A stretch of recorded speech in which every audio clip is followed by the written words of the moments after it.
Thank you for having me. I'm convinced in the few hours I've been here that I'm very fortunate to be in the ECP because I don't think I'm employable here. You people are too good. This is a good gig. Wow. If I'm being recorded, I better be careful. But the main reason I am here is we're not getting out about enough and let people knowing what we're doing. We aren't the keeper of all the good ideas, and we need more good people to help us point out gaps and weaknesses, and so we're interested in collaborating formally or informally. So my goal here is to get through my slides, not to communicate or answer questions. No, the goal is to really, I'm going to tee up a lot of things. I'm going to move fast because I just want you to get an idea of the breadth of the project. But do interrupt me. But I can give you a lot more information later about the people you can connect with. You can connect with me or through Amitabha. So this is a somewhat standard overview, but I am going to do a little bit of a selfish digression about myself because I talked to some of you folks and there's some connections. So I've been building applications my whole career, and I'm not 70 as I look, I'm 57, but I do take senior discounts when they're offered to me. Don't tell. But I've built applications my whole career. And I'm a nuclear engineer by training, but I actually studied fusion for my dissertation, and collisional fusion, ICF, not plasma. So I'm more of a trained physicist, I believe anyway, because I spent most of my time in the physics department. Not that I'm going to go through all these codes, but there's not really much of a common theme here, other than it ended up being a lot of more CFD-based work. Started in collisional plasmas and then went down the CFD path. And CFD is not a solved problem.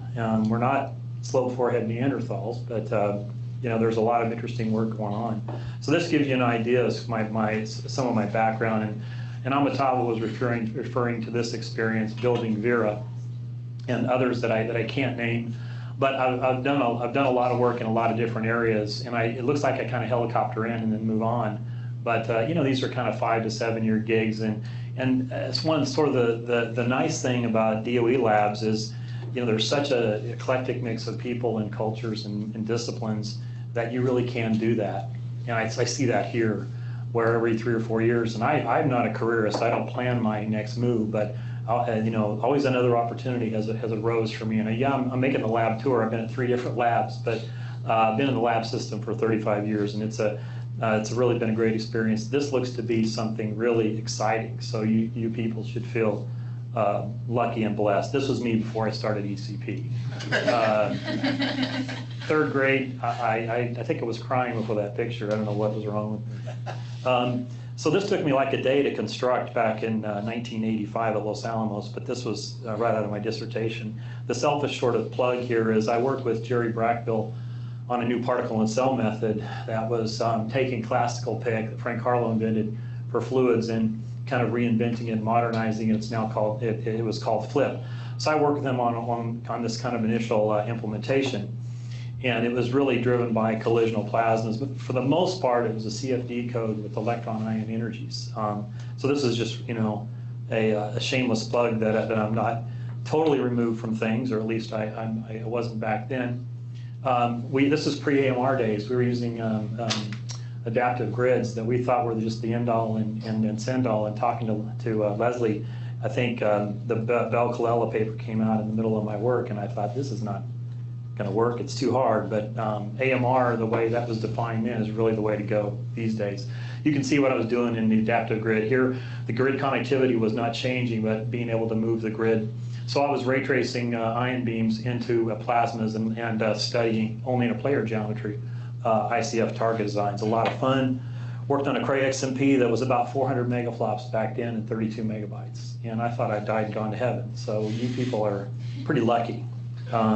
We are lucky. A lot of people don't, I put this in, and Amitabha's seen this, but Frank Harlow is a dear friend of mine. I worked 3 doors down from him for 10 years, and he died May 2016. He right before he died, wrote a really interesting book. It's on Amazon. So he was a really Renaissance man. He not only invented PIC and a lot of the fundamental shock physics algorithms in the 40s and 50s, but he was an expert in pottery and I'll call it dinosaurs, but basically there are certain classes. So he wrote a lot of books in a lot of different areas and was a real mentor for me. In particular, there's plasma PIC people here, and this is a little bit on the PIC history. Frank invented it for shock physics and fluids, really driven by the weapons program, frankly. And it was a fortuitous move into plasma. It's not something Frank was really involved with, but you can see kind of a group of people at Los Alamos at the time moved it into to plasmas. And so in the ECP, we have some fundamental PIC efforts. And then, as I mentioned, my thesis advisor, Jerry Brackville, actually, he wrote Accelerator code too, Matava, and did some of the first sort of fundamental divergence-free MHD work. And I worked with Jerry on FLIP, and then he worked with some colleagues on a method called NPM, which is a variant of FLIP for materials. So for structurals. So where am I going with this? Well, if you have kids that watch Frozen, this is using NPM. Let's see if can I show. Joey Turan, Joseph. It goes by Joey, and I'm having the spinning ball of death. Wow. I don't know if I can. Okay. Well, anyway, we've been collaborating with Joseph Turan. He's a student of Ron Fedke and now works right by Osher at UCLA. Took this method, NPM, implemented it, and has really sold it to Hollywood. That's not a, well, why we lost it.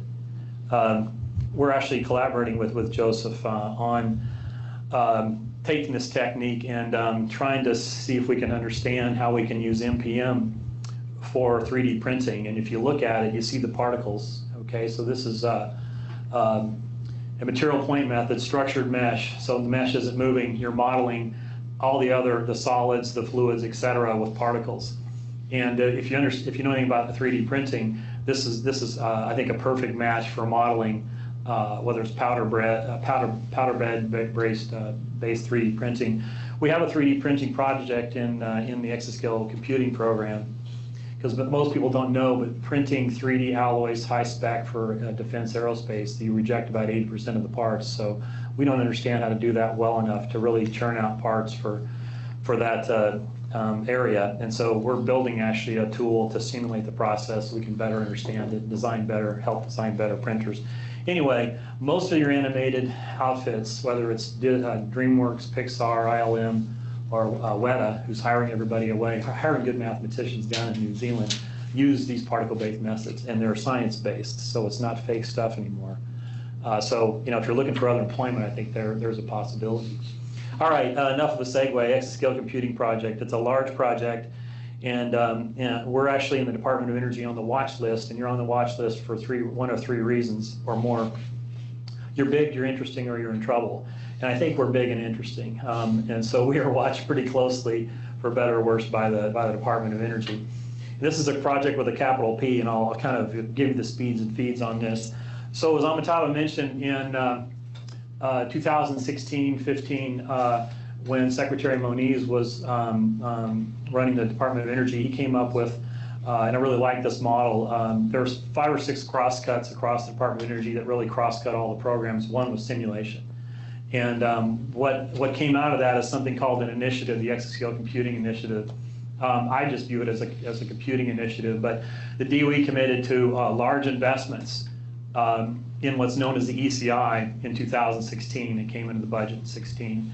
And we are, the Exascale Computing Project, a piece of this pie. We're probably, we're an equal size to this piece. So we're building apps, the software stack, and funding vendors to develop hardware that is cognizant of our requirements.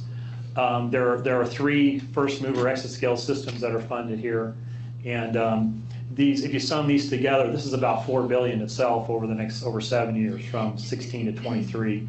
And then some, and I apologize for acronym hell here, but some other program offices are funding some separate applications. But we're not deploying systems, but we're deploying essentially the App Store for the nation, the iOS, and the hardware R&D, if you want to think about it that way.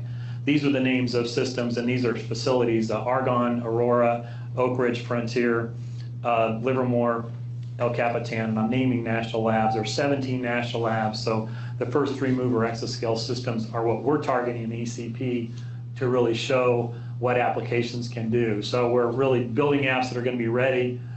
Day one, the exascale systems roll in, and they're going to target problems of national interest.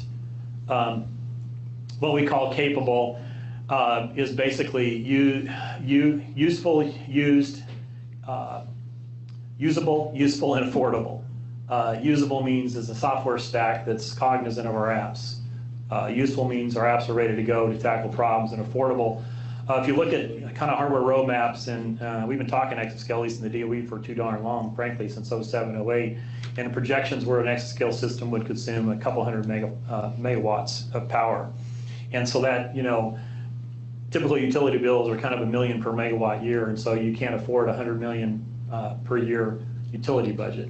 As a nuclear engineer, you could bury a reactor out back, and I think you'd be fine, but that's not up to me. Nevertheless, what we're looking at for exascale systems, because of the hardware R&D, is kind of 20 to 30 megawatts, and that now becomes still expensive, but more affordable. So the point is, capable is useful, usable, and affordable. I don't think to this group I have to sort of motivate the national interest. There's economic aspects, science discovery aspects, national security. Hopefully, I don't have to make the case with this group. Fortunately, on the Hill, it's a bipartisan supported effort, and we're grateful for that. And I don't think it should be anyone. Both sides of the aisle strongly support this effort. So we're fortunate to, as long as we deliver, I think our future. And again, we're targeting to end as a formal project in 2023, and we can talk about what post ECP would look like. But I feel like right now we're not quite halfway through the project, and we're really enjoying support from our DOE sponsors as well as the Hill. One notional way to think about it, look at the trajectory, of at least we like to think that we're really kind of really injecting an uplift in terms of the technology, both the applications, the software stack, and the hardware, and that left to sort of current investments, we would get there, but much later and with much less capability. And so we can talk about return on investment. If you get into dollars and numbers, that gets a little dicey when you're talking about science. So I don't want to go to quantitative ROIs, but I think that if you look at this, and as Amitabh mentioned, it's sort of it's order $1.7 billion over 7 years. We think this uplift is going to put the DOE mission and ideally the nation on a really good trajectory post ECP. By the numbers, 7 years, $1.7 billion. Traditionally or historically, 6 of the 17 DOE national labs, and they're listed here, have been involved heavily in computational and HPC related research, and that includes deploying large systems, and they have their own data centers. So the Department of Energy for this project looked at these 6 labs and said, we want personnel from these 6 labs to run this project. So it's not that we don't talk to our DOE sponsors almost every day. In fact, I have a 4 o'clock phone call with them. But they're, we like this model in that they empower DOE contractors, staff like me, to lead and execute the project and hold us accountable. And we like this model. And so actually the staff from the 6 labs are leading this effort. 4 focus areas, and as Amitabh mentioned, there's about 100 R&D teams and over 1,000 researchers. So it is a large effort with lots of moving parts that I cannot keep up with myself, but I've got a great team. And I want to try to name some names so you can just sort of know who to talk to other than me. Amitabh mentioned the National Strategic Computing Initiative. Even though it's not talked about much in the Trump administration, it's still an active presidential initiative. We're fortunate because we really like it. It's an all-of-government approach. If you Google NSCI strategic plan, you can find it. There's a nice PDF, maybe only 20 pages. It's pretty digestible.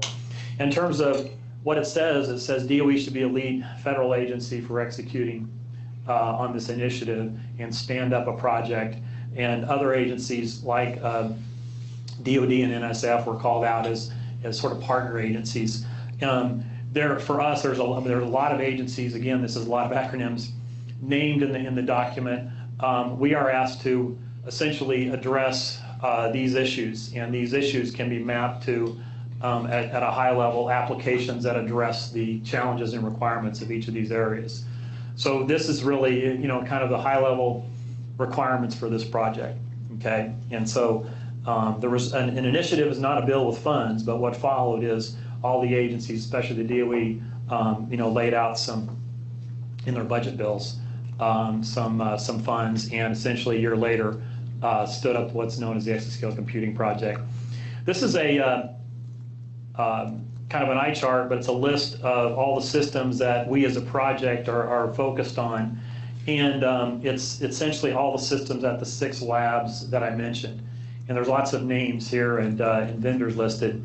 The numbers in parentheses are the top 500 ranking. And we could argue whether HPL, High Performance LinPack, is a reasonable metric. I would say it's one of many, but the top 500 rankings that last came out in last November, show that 8 of the top 24 systems are here and 5 of the top 10.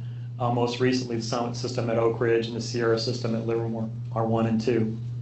And for ECP, the first mover systems, Aurora, Frontier, and El Capitan, are where we're going to prove our worth and show that our applications are ready to tackle challenge problems and our software stack is ready and able. So as a project, we have formal metrics that we're going to have to meet when these systems show up. Point is we're not waiting till they show up. We're doing a lot of work on these systems here. And in the interest of time, I'm gonna move a little bit quicker here. But the Summit system, here are the speeds and feeds. It is a way cool system. Yes, I'm at Oak Ridge, but I'm going to say that anyway. It really has a nice, very balanced node, two IBM Power 9s and 6 Voltas. It really has a nice coherent memory set. It's probably one weak link is the interconnect, and I would say most of the systems now, the interconnect needs to be beefed up. But this system just went through acceptance. It is now in a early science period. Amitabha leads a project that has access to it. If you are interested in access to Summit, it's possible. So you can either through Amitabha or directly with me. I can put you in contact with folks that can give you give you the opportunity to get on. It is a lightweight proposal-driven process, at least for discretionary allocations. But this organization might be very interested. The real heart of this thing is the Voltas GPUs, and there's 27,000 of these guys on Summit, which is just incredible. And let's see, I don't have it here, but the machine that I really enjoyed in Los Alamos was the connection machine CM5, and this guy way in that one little processor is much more than a CM5. You can see the speeds and feeds. You're talking 7.5. 64-bit floating point, 15, 32, and 120, 16. This was a surprise for us when working with NVIDIA. This wasn't in our contract requirements. They came out with a Volta chip. Not that they kept it from us, but they said, oh, by the way, we have a 4x4 tensor operation, D equals AB plus C, that really goes lightning fast at 16-bit. And we're like, wow, okay. And it's really driven by AI machine learning market. That's not, frankly, the DOE, a lot of the DOE researchers, some people notwithstanding, are a little behind industry in this area. So most of our traditional, deterministic MonSim apps I haven't even thought about 16. I've just sort of defaulted to 64 float or 64 real, and so we've gotten lazy. Now we don't need 64-bit, and I'll look at Amitabha, especially in particles. I don't think we need 64-bit for positions, as an example. So the point is what we're doing a lot of is really figuring out how to cheat, how to compress our data down to 16, and use this for traditional ModSim apps, in addition to obviously machine learning. And I'll point out that Jack Donguera has a nice piece of work that showed for an LU decomposition, he could get 64-bit precision, meaning the answer came out as a 64-bit precise number by using 16, and used mixed precision, and he iterated. He actually used GMRes to do LU, which seems like a bastardization, but he got 4x the floating point peak, or 30 teraflops 64-bit precision by using mixed precision. That's the kind of stuff that we never would have dreamed of doing something like that 10 years ago. So one of the things we're looking at is we want our apps to be able to roll in there and go, okay, I've seen this before. This is a Volta. It's got tensor 4x4 16-bit. I know how to use this. So our apps really need to adapt to the hardware. I don't see there different hardware or software platforms for AI versus deterministic apps. Our apps need to be able to just use whatever's there well. That's one of the goals here, is getting our apps ready. So we're broken up into an application development area, software technology, hardware, and integration. My background is as an application developer, so of course I'm going to say more about that area, but the software stack is very important. And in particular, yes, I put an org chart up. It's complicated, but I wanted to point out the key people in the project who are leading application development. Andrew Siegel, Eric Drager, and I'll leave these slides behind. Feel free to contact these folks directly or through me or Amitabha. Mike Aru, Jonathan Carter, software technology, hardware integration, Terry Quinn, and Susan Coughlin. We have a whole other group of folks that help us. We do have a board of directors. That's our 6 laboratory directors. So in that sense, we're kind of like a small company. And we did this in the Castle endeavor that Amitabha mentioned before. So we sort of execute like not an autonomous company, but we execute somewhat like a company. And the board of directors assesses my performance, gives us input on strategy, et cetera. So and these are, not everybody's white-haired like me, but these are senior people that have been around the block. And that doesn't mean that early career people couldn't do this, but we were able to get kind of leaders in their own areas. If you haven't heard of these names, then I can help you get in contact with these folks. Hopefully you have. Underneath, we are a project, and that we have a work breakdown structure. How many people know what that is? Okay, good. Okay. I was going to say, if you do, maybe that's a problem if you're doing science, but I just put this in because these are key leaders who are still down in the technical weeds, and each one of them is managing 5 to 10 projects. So we have 103, to be exact, R&D projects, and each one of these folks, and I've got last names listed only, is leading, I prefer to say leading rather than managing, is leading 5 to 10 projects. And the PIs themselves are doing the work, but we have a hierarchy from the teams executing the work to what we call these level 3 folks, level 2, and then myself. The point is these are really great people to touch base with as well, and they're really down in the trenches with the leads. So I'm going to take you now through each area, and I'm going to try to hit some examples that are based on kind of what I've heard today and what I know about. So these are our application areas. They're really kind of in 6 pillars, really driven by the NSCI strategic plan. What ECP did is we wrote a formal requirements doc that DOE signed off on that says, we're going to do, here's the what's of what we're going to do, the functional requirements, how we do it and how well we do it. We negotiate it later. Each one of these, so what you see is not the project title or the PI, but the problem they're going after.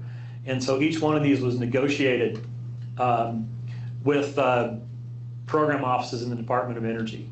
And so for the most part, all of these applications are driven by certain DOE offices. And there is some DOE mission space that overlaps or is complementary with NSF, for example. So you'll see, you see fundamental science here. The Basic Energy Sciences Program Offices funds a lot of fundamental science. So that's an office that we support here. We have one really unique application that's jointly funded with NIH, and that's healthcare. So it's basically the cancer moonshot work, and it's really our main sort of card-carrying machine learning project that is jointly funded by the NIH. And so this is a real exciting effort that I won't say much about, but it's really emitting an environment that I think is going to be useful outside of machine learning for cancer. So I'm going to zip through these. I'm not going to speak to all of them, but I think it's important to kind of leave behind what all the applications are. So each application has a challenge problem that they're going after. And we call it a challenge problem as opposed to a grand challenge problem. You can blame me because the grand challenge always seems like we never get there. So I took the grand out. So these are challenge problems. And challenge problems kind of at a high level have sort of the following definition. Their solution isn't minimal in part with mod, SIM, or AI. Okay? Some problems aren't. Their solution, the problem as posed, is intractable on current systems. It needs an exascale resource, whether it's the compute power, the memory, the throughput, and it's a key strategic problem that a program office currently has on their plate. So we're going after problems that are kind of top 3 strategic priorities in various program offices, intractable on today's systems as posed, and are likely to have solutions that will in part address the problem. We're not signing up to solve these problems, meaning I hope we will some, but as a project with specific metrics, we're signing up to have the technology that will realistically address the problem. In blue is the impact if we solve it, okay? And this gets into, you know, when we talk to folks on the Hill or DOE sponsors, you know, why are we doing this problem? Why do we care? And so some of it gets into dollars and cents, like I noted earlier. Some of it does not. But there are 25 of these projects, okay? There are 3 that are national security applications in support of our stockpile, 1 that's the NIH, and then 21 that hit the rest of the DOE program space. And so there are 10 program offices that we're targeting in the Department of Energy, which is why we have such a broad portfolio. So if you see one that you want me to discuss, I'm happy to do it. Otherwise, I've chosen a few examples, okay? Being a trained nuclear engineer, I had to talk about SMRs, okay? The thing I wanted to point out here is we've seen a Back to the Future evolution of the algorithms. Monte Carlo is embarrassingly parallel, so I independently follow each particle is independent, perfect for parallel compute, right?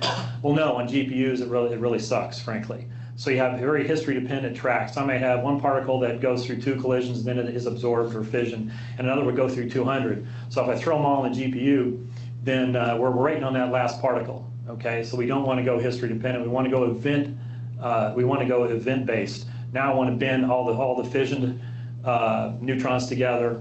I want to bend all the scattered, all the absorbed. When you do that, you get tremendous GPU utilization. This and that's shown here. Basically, being able to go event-based, you get tremendous GPU occupancy, and you can check all this. Okay. Going back, had this discussion with Leslie Greengard about cross sections. They're using a windowed multipole method to compute these god-awful cross sections. Okay. So a fission cross-section down in the energies when a neutron will be absorbed and cause a fission event, it just bounces up and down because of the shells in the nucleus. And so you've got to get this right. Traditionally, you have these large data sets, these neutron cross-section data sets. You have to schlep in on node, and you got to access it. This team has said we're not going to use the data, or we have flops for free. We're going to use a multipole method to actually compute the cross-sections on the fly, and it's worked very well.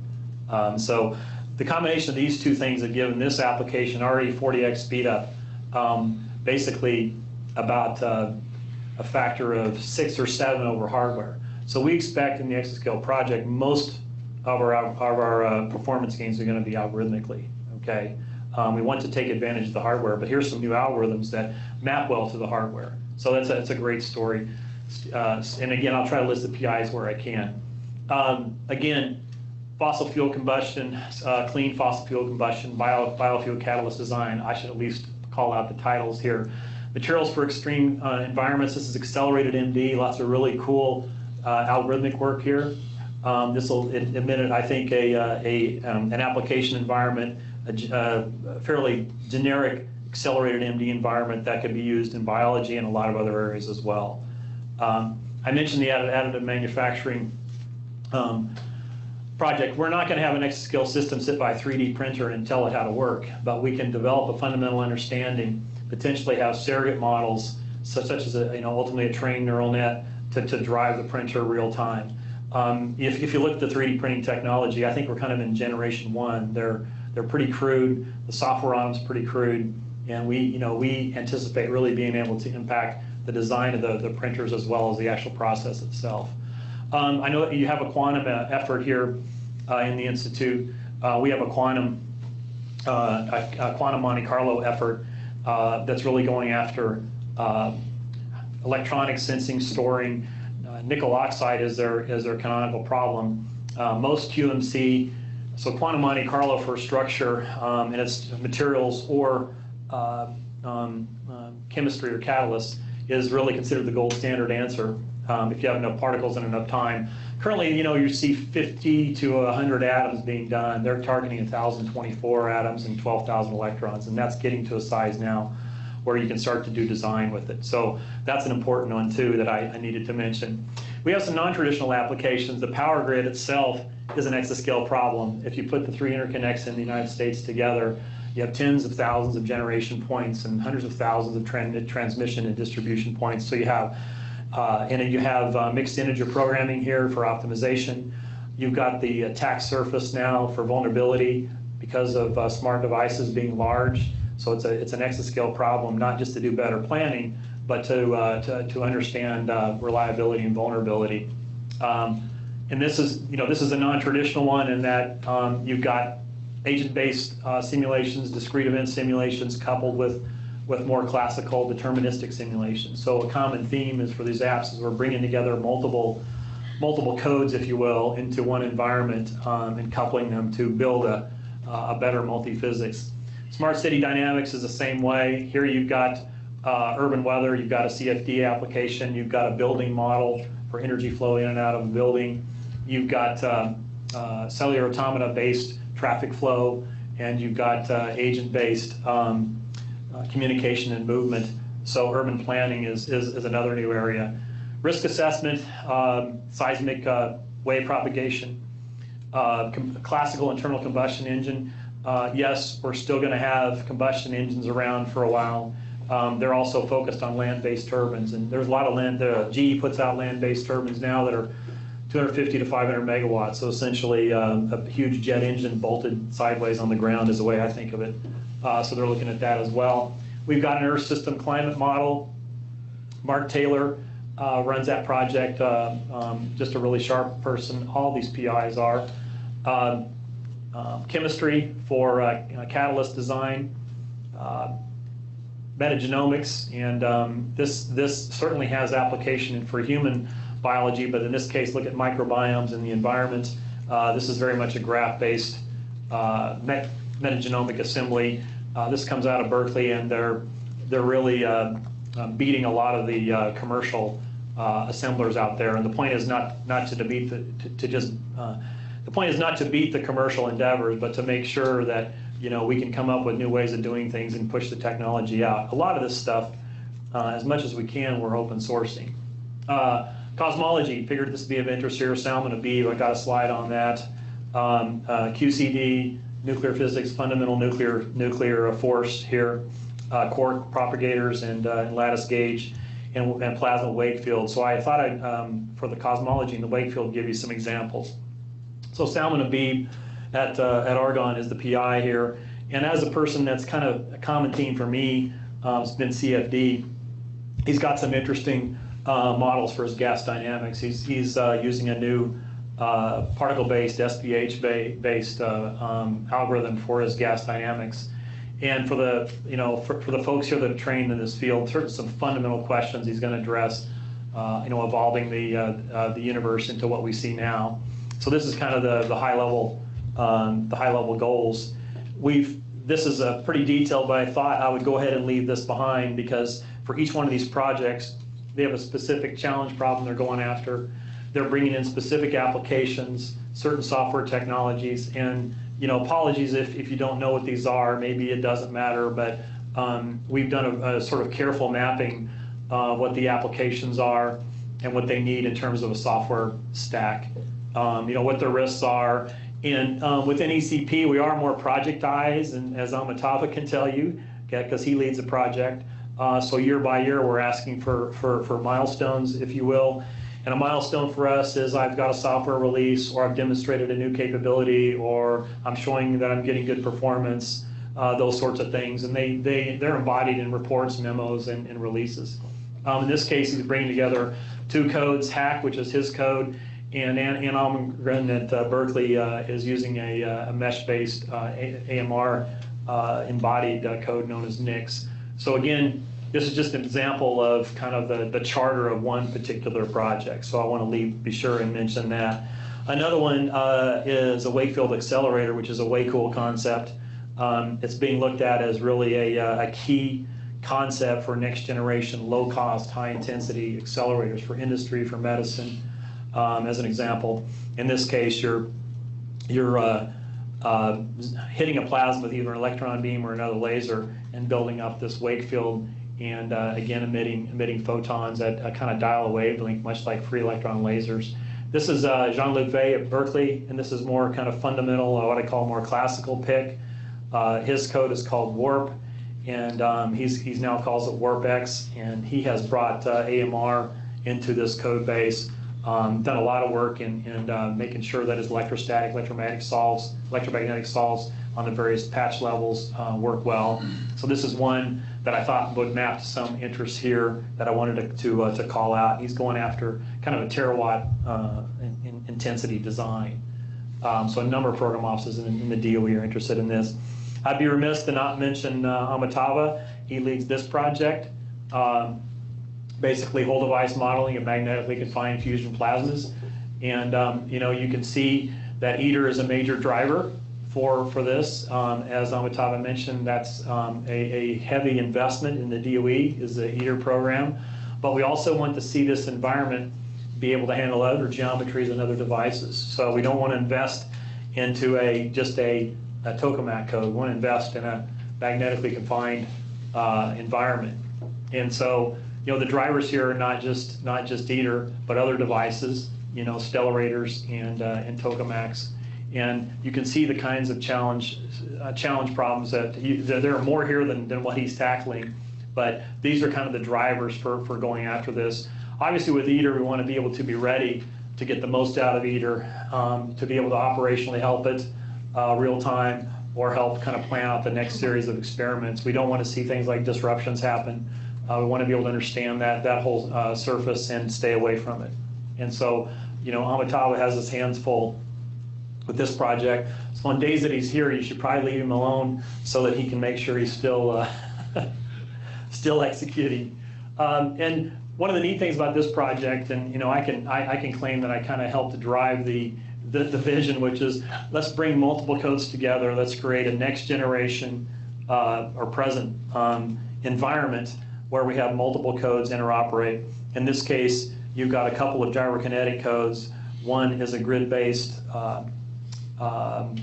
continuum code known as GENE, and the other one is a particle and cell code using full F and delta F known as XGC, and they both have their merits in certain parts. So GENE for the center and XGC for the edge. So we want to couple these two codes together and let them do what they're best at doing. So coupling kinetics or stochastic particle and cell with continuum requires some fundamental mathematics and algorithm work. And so ECP doesn't, you know, we're not a computer science exercise. That's hard enough, but each application has its own development plan that's a combination of better and new and enhanced physics models, new and enhanced algorithms, software redesign, and computer science down at the low level. So every project has a unique plan, and Amitabha's in particular had a really tough sort of how do we couple these two codes together hurdle to get over, and he's done that.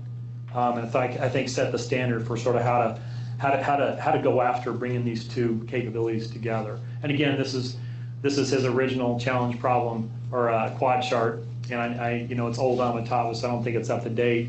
But you know, again, a typical scenario for our apps is, you know, we like the idea of building environments that bring multiple codes together, and I think an environment from in my definition would be common build, maybe common input output, common testing, interoperable.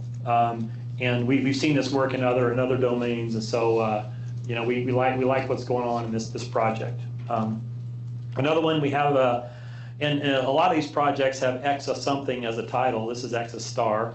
Okay, so this is an astrophysics effort, and if folks here aren't aware of this project, that's one reason I wanted to bring it up. But if you are, then I encourage you to, if you're not engaged, to engage with Dan Kaysen. He's the PI.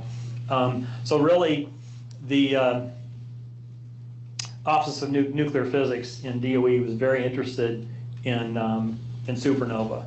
But when we talked to them, they felt like neutron-star mergers really could be a sort of a precursor to gravitational waves. They thought we could study that signature. Turns out Dan played a key role in understanding that signature in the recent sighting, and was able to really determine the light change that they observed. In this case, what we said to these folks, because they wanted to bring 4 or 5 codes together, and I said I'd like you to build one environment that really allows these codes to interoperate and use kind of the best features of each one. In this case, you have Flash, which is an AMR-based code. You have Castro, Chimera, and Sedona. And for the astrophysicists here, you may be aware of these codes, but I told them, I said, we can't fund 4 astrophysics projects. We can fund 1, so figure out how to work together.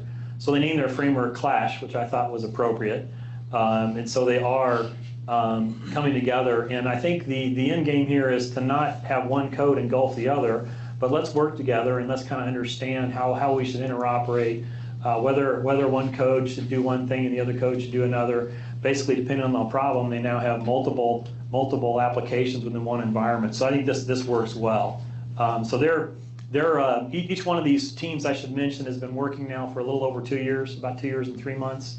And so we're starting to see some good progress. So I'm not showing you as many results. I'm showing you kind of more plans. This is the application for cancer research. And one of the interesting things here is led by Rick Stevens at Argonne, is their environment's called CANDLE, Cancer Distributed Learning Environment. But essentially, it's an environment that is somewhat agnostic to the application. So I see it being more useful for machine learning studies in general. And so it's proving its worth now in cancer. And it's basically they have sort of 3 pilots here, they call them, and they're using a combination of supervised, semi-supervised, and unsupervised machine learning, mostly building on TensorFlow. But I think they're finding that there are some things that industry framework can't do like they'd like, and so they'll probably probably not either, but it'd be both augmenting the TensorFlow code base as well as building some of their own capabilities. So there's a lot more we could say about that, but it's kind of, we're doing more than dabbling in machine learning, but we are, I do see that moving forward a little bit more deeper and broader. We're also doing experimental analysis. So this is event-based simulation where we got light sources generating images that we want to analyze real time, and ultimately we'd like to computationally steer the experiment. So this is another new application to really trying to marry fundamental simulation, in this case tomographic reconstruction and image, understanding images with the experimental facility itself. Berkeley calls it a super facility, and I think that's kind of an apt term. This is focused on the LCLS2, which is a free electron laser at SLAC. I want to say a little bit about our view of co-design. I want to talk a little about the software stack. So co-design is really the give and take of requirements going back and forth, clear from the applications down to the hardware. And these particular projects I want to mention here are more software-based co-design, where what we've done, and this is based on Phil Colella at Berkeley came out, I want to say it was the late 80s, maybe it's early 90s, where he published a nice paper that basically said most of the deterministic applications out there today use 7, he called them 7 dwarfs. We now call them 7 motifs, which is a better term, but use 7 kind of classical motifs. Most applications can be mapped into one or more of these motifs: Monte Carlo particles, sparse linear, dense linear, spectral, unstructured grid, structured grid. Those are what we call kind of the classical motifs. The other 6 was Berkeley came out about 5 years later and said, well, if you look at AI and data analytics, there's some other motifs that we need to consider. So what we did in ECP is we analyzed the motifs that are being used by our 25 applications. And so those are the green boxes. And we said, well, we really should go after those motifs. In other words, let me use particles as an example. We really should study and understand how do we best push particles, map particles to mesh to particles well on this hardware. And can we generate components, libraries, and techniques and capabilities that applications can use, rather than having each application doing its own vertical co-design. Let's see if we can develop some cross-cut technologies that can be leveraged across multiple apps. It's a heavy lift because applications are pretty emotionally attached to the way they do things. I know, because that was certainly me. But also it's really hard at times to disentangle the motif from the details of the physics. So it requires thinking about the application design as well for this technology to be really ingested. None of this is plug and play. But these efforts have been up and running now for, like I said, a little over 2 years, and we're really starting to see fruits of their labor. So there are 6 co-design centers. This Proxy Applications is a different effort that's really useful in working with vendors. But you can see, kind of running down through, we have one that's really not a classical motif the way Phil Colella talked about it, but looking at workflow. and it's known as CODAR. And so this is online data analysis and reduction. So for a lot of our workflows, we're seeing the traditional workflow of doing the big simulation, dumping the data, reading it back in, analyzing it, just doesn't work. We have too much data, and often the real-time analytics actually actively acts back on the application, changing a model choice or an algorithm choice. So you really want to do real-time data analytics. So you have to reduce the data and analyze it, and then act back on the application. So this team led by Ian Foster-Argonne is looking at essentially an environment with certain components to be able to do that for our applications. I mentioned particle-based Kothe. Their library is called Cabana. And they've got a really nice library for, at least on GPUs, really how to make particles scream. So the Cabana library is an example. We, certainly, I think a minimal level of success in the co-design center is just to have a set of best practices, and here's what you should do. But ideally, you'd want to go further to, here's a software component that does that, and to see our applications essentially use it. And so I think the Cabana library has that possibility for particle-based codes. We have an AMRX center. John Bell at Berkeley is leading that. We have a center on PD-based discretization on unstructured meshes. This is for structured meshes. Have a graph analytics center, and one we just stood up about 4 months ago on machine learning. Everybody likes EXA. That was not a constraint from my point of view, but everybody likes that EX, so that's why you see it everywhere.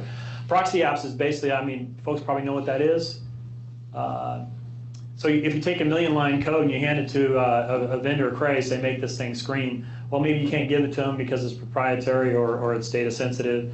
So Proxy Apps are basically trying to extract in a few thousand lines key kernels that we want to really see go scream, and we work with vendors on that. So often in contractual arrangements with vendors, we'll ask that this proxy app has to run this fast, and it's meant to be a proxy for the larger application. And that's a slippery slope, because once you pare down to a few 100,000 lines, it's often hard to really replicate the app. So you need to do both.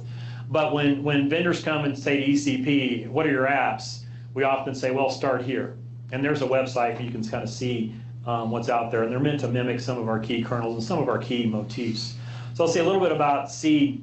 Zonio Kothe at Livermore is leading this, and he's already releasing his technology. And again, this is for finite element-based PD discretization, and a lot of finite element-based operations, but also unstructured mesh operations. We have a lot of unstructured mesh applications. So here's an example of the various applications that he's going to be able to hit with C.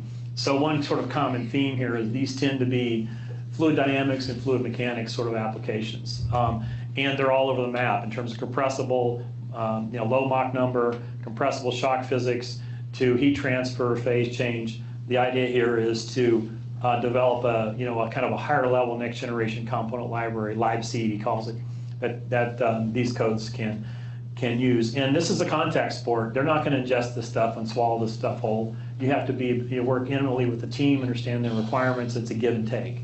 So in that sense, it's co-design really between co-design center and the apps, because a lot of the apps folks, myself included, sometimes view, or maybe all the time view, bringing these external libraries in as risk. I can't control what you guys do. You may leave tomorrow. This library may get old or be deprecated. So we have to make sure that these technologies evolve as well. The other good example is the AMX Co-Design Center, and here it's just not adaptive mesh refinement, but if you have a series of AMR patches, how do you push particles across the patches? How do you handle embedded boundaries? How do you do your solvers? So this center is really looking at all these things, okay? Because often it's just not patches I want to use. I want to do other stuff as well. And John and his team have, they're currently targeting 5 applications, and they've all been integrated in. John had a little bit easier job, just a little bit, because some of these were already using his predecessor library known as BoxLib. But some of these codes, let's see, accelerator code and the multi-phase hadn't had any exposure to AMR-based technologies. And so you can see, he's sort of marking who needs particles, who needs ODEs for chemistry, say locally, who's going to use my linear solver and my embedded boundary. So it's not just a motif it's usually a collection of motifs, and he can, you can see the code names up here. I mentioned the Code Art Center, good workflow activity. I think in interest of time, I'll just skip it, but I just wanted to call it out as an example. And here's our new, again, Exa something, right? Exa Learn. Frank Alexander of Brookhaven is leading this. And you can see this one has a little more of an R component, research component. A lot of some of our projects are more D, development, but you can see some of the things that they're looking at. And you can see this is our requirement, meaning they need to tackle problems that really are driven by exascale requirements, whether it's ingesting the data or the compute. Doesn't replicate anything already out there. That's a waste of time. Try to bring in the physics knowledge where you can. Want to understand, just like the DARPA AIX program of explainable AI, that's important for us too. If we're going to use these technologies to make important decisions, just where is the cliff between right and wrong, and is it understandable? So I would say to the experts in here that these are kind of no-brainer requirements. Nevertheless, they're worth stating. Frank just gave a nice presentation last week on where his project is. It's only 4 months old, but I just wanted to call attention. They're just up and running, so it's a good chance to interface with them. And this brings in folks from 8 labs, but I see them expanding to bring in more university role as well. So it's a good opportunity now, and I think, to interface with Frank. So we're going to get our stuff out there. There's a nice document that summarizes details on 22 of the projects and 7 co-design centers that's been written. We're going to try to get a public version out next month. We will redact some of the project stuff, dollars and milestones, and Andrew Siegel and his team are going to get this out next month. So I wanted to call attention to that. Here's the challenges as Andrew sees them from the application point of view, and they're kind of in priority order. So accelerator-based architectures, you can think of a node now and a node in the future is going to be heterogeneous. You're going to have hardware that's tuned more to accelerate certain operations. Right now, you might think it's floating point, and in the case of NVIDIA, that's certainly true, but it could be accelerating other operations. So our codes need to be designed in a way that they can be flexible enough to adapt to heterogeneous architectures. So that's heterogeneous compute and heterogeneous memory. So we've got some work that's going on in our software stack to abstract some of this complexity away from the applications that don't want to get into those details, and there's good reason not to. So I want to say a little bit about software. So we have our software technology area led by Mike Carew, and it's broken up into these kind of 5 areas.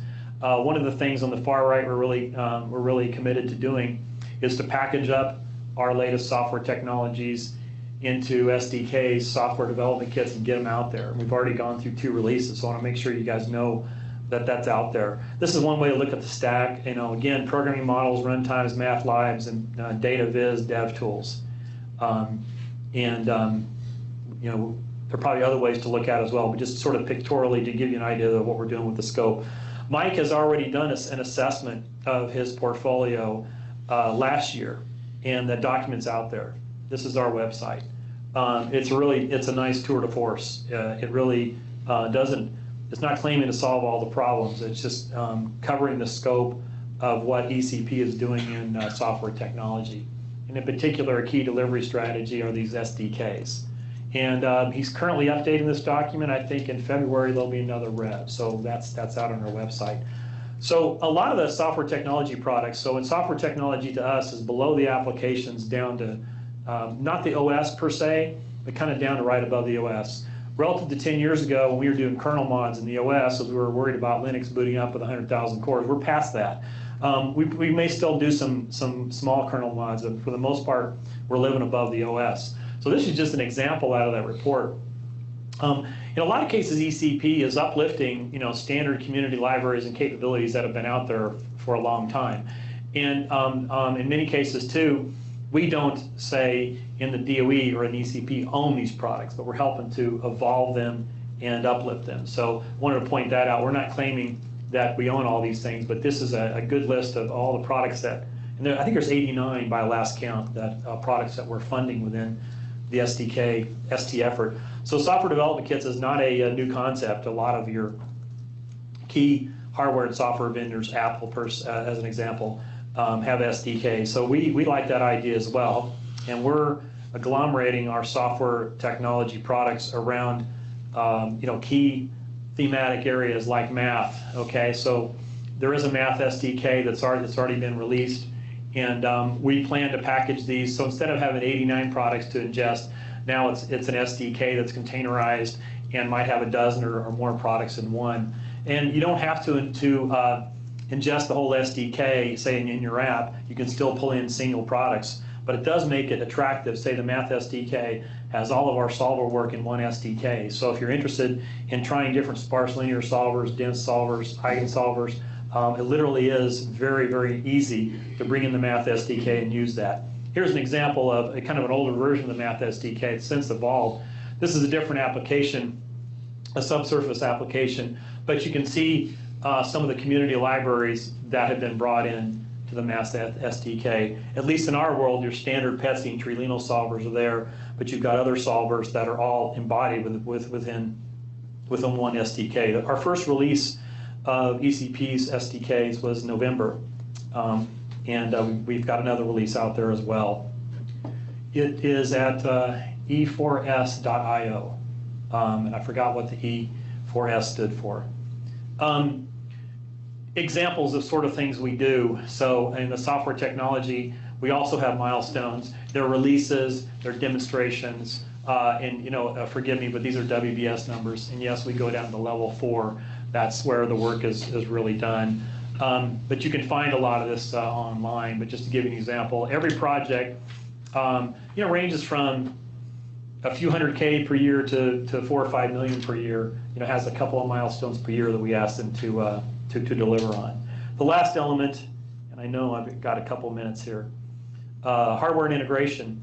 So we have been funding vendor hardware R&D for node-based vendor design, node-based hardware design, and system-based design, upstream of the Exascale offerings. The idea being we want to bring products in sooner, we want to bring certain products sort of down into and intersect the Exascale deployments. And so the R&D portion of the Exascale effort for hardware is in the hardware and integration area of ECP. Here are the 6 US vendors that we have been funding since 2016. And you can see the various R&D thrusts here. But in terms of the hardware, there's sort of, if you read about the Exascale challenges, you got resiliency and parallelism and power and memory as well. And so each one of these vendors is going after specific things that have been negotiated with DOE, with us, in terms of this matters for our apps. Okay, this has been an important and very successful model. In the recent Exascale, so the Exascale RFP, the RFP for the Exascale systems came out earlier this past year. It was April. We now have evidence that this investment has paid off. We are seeing these technologies that we funded, rolling into what we believe will be our Exascale platforms. This is a lot of busyness, but let me just say that our facilities are production. What we call our facilities are HPC centers, and they're production centers. Okay, and the last thing they want to see is some crufty, buggy Exascale library come on their system. And so we've worked with them to develop a continuous integration framework, basically having a CI system set up to where if I'm a developer and I push out a new version, we see it, we pull it into the SDK, we push it into the facilities and do CI, continuous integration, on typically a rack that's not a production rack. And so we've worked hard the last year to work with our facilities to harden and make production quality our software. And we haven't imposed things like you need to use a new repository, we're going to let users use it on GitLab, GitHub, whatever. And so it's taken a while, but we've got a system for deployment. And we've worked hard. We're actually funding a company, Onyx Point, to address some shortcomings in GitLab that we needed to do this continuous push. So this has gotten us a long way into really ensuring that, if you're on one of our facilities and you can do module load lib, or you can do module load lib-ECP and get some sort of beta version of what we're doing. And so that's been important. So we're really about product delivery and deployment. We are funding a lot of research, but in the end, our metrics and our our success is based on the products that we deliver and deploy to the facilities. So you can see from a software point of view, all the products go into selected SDKs with the APIs negotiated with apps. We're going to continuously push the SDKs out and do CI on the systems now, pre-Exascale as we call, ultimately going through a series of test runs and metrics on Aurora, Frontier, and El Capitan. I think I'll skip the integration piece. Sort of the bottom line, we are on track as a project, and that has a very specific meaning, as Amitabha knows. We're not halfway through, so it's good for me to be here now. Target conclusion date is June 23, so we're about 4.5 years away. And so I hope that there's been some, again, this is very high level and not down in the weeds like I'd rather talk to you about, but I'm hoping that some of what you heard is maybe interesting, you could benefit from, and maybe more importantly for us, you could help us. There's a lot of things that we're doing that I know we could use more minds to wrap around this. We think it's really this is a very exciting project. It's kind of a once-in-a-career opportunity. We believe that we have a great set of folks, as Amitabha mentioned, probably 1,000 researchers, and we're fortunate right now to have our support from DOE and the Hill, and we hope it continues that way. We hope we continue to make progress and do a better job in reaching out to folks like here, you guys at the Flatiron Institute. That said, I'm a fan of the Matrix, and I think this is taking the red pill myself, and I feel like DOE's given us the opportunity to do that, and we're very excited about it. And yes, I'm old enough to have grandkids, and so I couldn't help but put this one in as well. Anyway, thanks for your time and attention. I went a little bit over.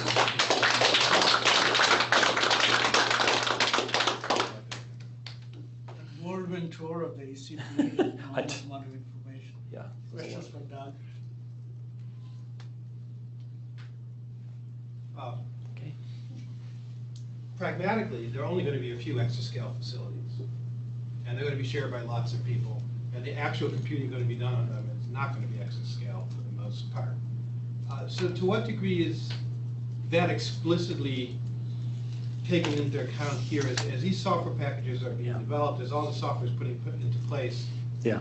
Are these deliverables that you described going to be applicable to what you at the very end referred to as sort of pre-exascale systems? Yeah. Yeah. And if so, how far down the hierarchy? It's a good question. Explicitly taking into account. Yeah, it's a good question. All of our development, well, almost all, is done on laptops and single-node systems. So by design, the software and apps will run, from laptop on up. For obviously to be able to go after specific problems that require more compute and memory, you can't do that on a laptop.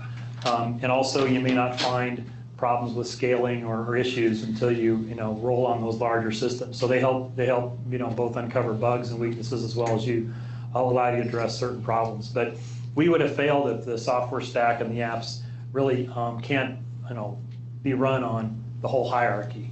Okay. Not just be run, but actually be usefully run lower down, providing a benefit that you wouldn't get from using other software packages. Yeah, as an example, I mentioned the Monte Carlo. That 40X is on just a single node. Okay, so in other words, I can do a Monte Carlo calculation on my laptop now 40 times faster if I have an NVIDIA Volta chip. Now they're expensive, they're $10K, but in principle, we would have failed if we can't realize this development effort, locally as well. Locally with the GPU or only, or locally without GPU? So we have a lot of clusters here with Skylake processors, but no GPUs. Yeah. So it depends on the app as to whether or not what I do with OpenMP, restructuring my algorithm, whatever, will work just as well or better on a non-GPU environment. But in many cases, you do find the refactor and redesign you do helps you on other architectures. We do have down at lower level portability exercises and assessments that we're executing. So we don't have a formal performance portability metric because that's a journey rather than a destination. I believe, but we are checking for performance portability. And I would also say that for the systems beyond these first three movers, I think you will see more and more exascale class systems, okay? I don't think that these will be the only three. But that said, you know, for us, success is we're tackling a problem that is only tractable on those systems. And we want to make sure your software, like you said, is useful on a, you know, a much more pedestrian environment like a laptop. So this is slightly pointed and slightly impolite question to ask. Go ahead. Could be fun for Friday. So how does the exascale computing effort stack up against like industry, right? So for a more narrow question, say, you know, running the software on the NVIDIA chip compared to the TPU chip developed by Google, you know, how does that compare? Or, you know, how much are we doing compared to what Google and Amazon are doing in terms of running on heterogeneous, you know, computing system? They're doing really well. So. Yeah. So are you're talking about the applications they develop, or are you talking about the end use? The TPUs are the chips that Google developed particularly, but they're running on heterogeneous, yes, hardware. They are doing it already. They're taking users of different types of code and running on their hardware very easily, very smoothly. So how do we stack up against the industry, I guess that's yeah, I mean, you know the AI and machine learning area better than I would say we're behind there. And in many cases, TensorFlow is good enough for us. And that's not bad. I mean, you know, where we can use TensorFlow, we will. As an example, you know, on a lot of the machine learning activities now in the DOE are based on data parallelism, where I'm replicating the network, the neural net on every node, right? And I'm going to train every node trains on a little bit of the data. We sync up with the weights, so we can now train very fast, because we're doing lots of training in parallel, and that's data parallelism. And that's a solved problem, frankly, right now.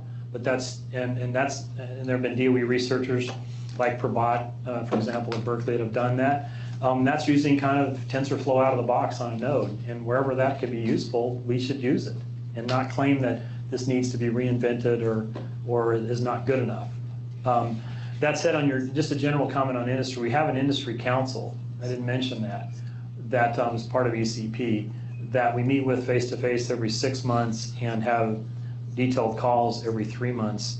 And these are developers and users of HPC and AI tools. Now, I'm not saying that keeps us totally on track and sort of honest, but they're a good sounding board for, is what we're doing useful and new and different and relevant for them? Because we don't want to be out doing things that are already solved. So I think that helps us, but it's always something we need to be aware of. I mean, I'm not saying we've solved that problem, but at the industry council, not a formal review body, but an advisory body that's saying, yeah, that stuff you're working on matters to us, or we've done that. And we have ISVs on the council as well, ANSYS and Altair, and so we don't want to compete with commercial codes. We want to make sure what we're doing can be ingested into their products where possible, or, you know, not go after something that they've solved. So we're trying to make sure that, you know, we're doing the right thing with the taxpayers' money. And it's. I could comment a little bit on BBPL experience on that. Certainly going to Google is a great idea. It's cheap, it's fast, you can get it. But what we found was that when we took our codes and tried to really run it on Google, they didn't have the software basis that we really need in order to make the codes perform optimally. So it turns out that the software technologies that Doug is referring to are actually quite well. That's true. What I call the software stack is fairly unique. I mean, some of these have really found their way into a more standard stack, but fairly unique for DOE needs. The math libraries in particular. So some of that, that's a good point too. Some of the stack absolutely has to be there, and industry may not care about it as much as we would. They are driven by their own motives, which are often very, very good. They, after all, gave us a lot of the computing technology that we are using now to good effect. It's always worth watching out for, but they're not tailoring to our needs. That's my experience, the little experience that I've had dealing with Google anyway. There's some people online, and I was instructed to be sure that I turn on a switch just so that they have an opportunity to And I could just say too, that if you have other questions, comments, concerns, you can always ping me or talk to Amitabh. I'm happy to take this Anybody offline. online who has a question?